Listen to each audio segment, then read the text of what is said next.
ગુજરાતમાં ચોમાસું જામ્યું। સવારે 8 વાગ્યા સુધી 70 તાલુકામાં જળબંબાકાર।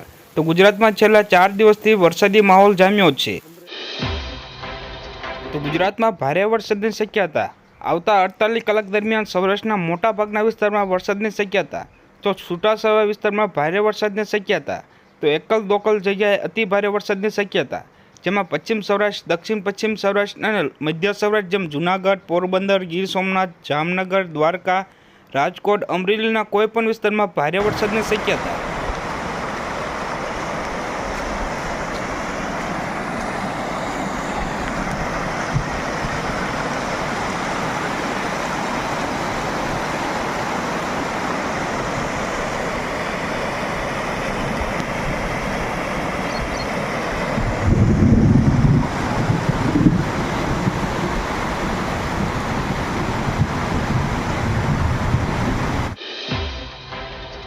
તો બોટાદ જિલ્લાના ઢસામાં વહેલી સવારથી આજુબાજુના ગામડામાં સારો જોરદાર વરસાદ, અંદાજે 2 થી 3 ઇંચ જેટલો વરસાદ જોવા મળ્યો। તો ગોંડલ તાલુકાના ગામડામાં પણ વહેલી સવારથી વરસાદ જોવા મળ્યો।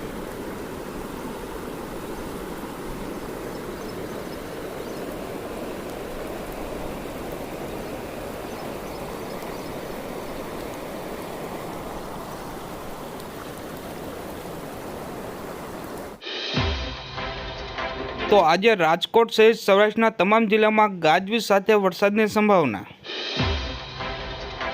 આજે હવામાન વિભાગ દ્વારા સૌરાષ્ટ્રના તમામ જિલ્લાના મોટાભાગના સ્થળોએ ગાજવીજ સાથે હળવાથી મધ્યમ વરસાદની સંભાવના વ્યક્ત કરવામાં આવી છે, જેમાં ઉત્તર ગુજરાત, મધ્ય ગુજરાત અને દક્ષિણ ગુજરાતના જિલ્લામાં અનેક સ્થળોએ ગાજવીજ સાથે હળવાથી મધ્યમ વરસાદની સંભાવના વ્યક્ત કરાઈ। તો છેલ્લા 24 કલાકમાં ગુજરાતના 182 તાલુકામાં વરસાદી માહોલ। તો 22 તાલુકામાં 1 ઇંચથી વધુ વરસાદ। તો સુરતના કામરેજમાં 2 કલાકમાં 1.25 ઇંચ ધોધમાર વરસાદ ખાબક્યો।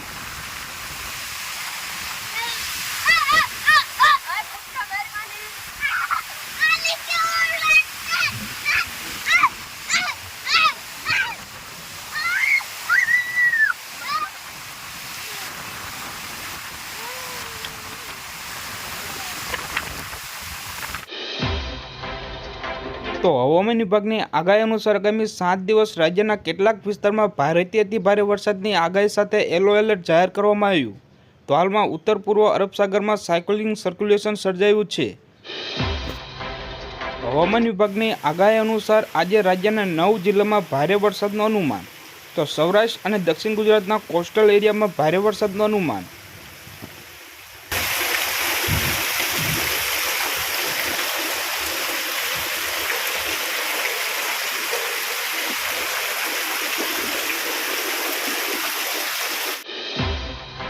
તો વલસાડમાં મેઘરાજા કોપેમાન 2 કલાકમાં 4 ઇંચ વરસાદથી કેડ સમાણા પાણી ભરાયા।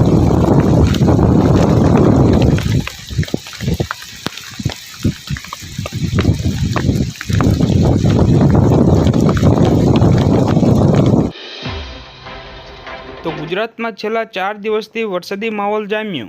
તો ઠેર ઠેર વરસાદ ખાબકી રહ્યો છે। તો ગુજરાતમાં ચોમાસાની વિધિવત રીતે એન્ટ્રી થઈ ગઈ છે।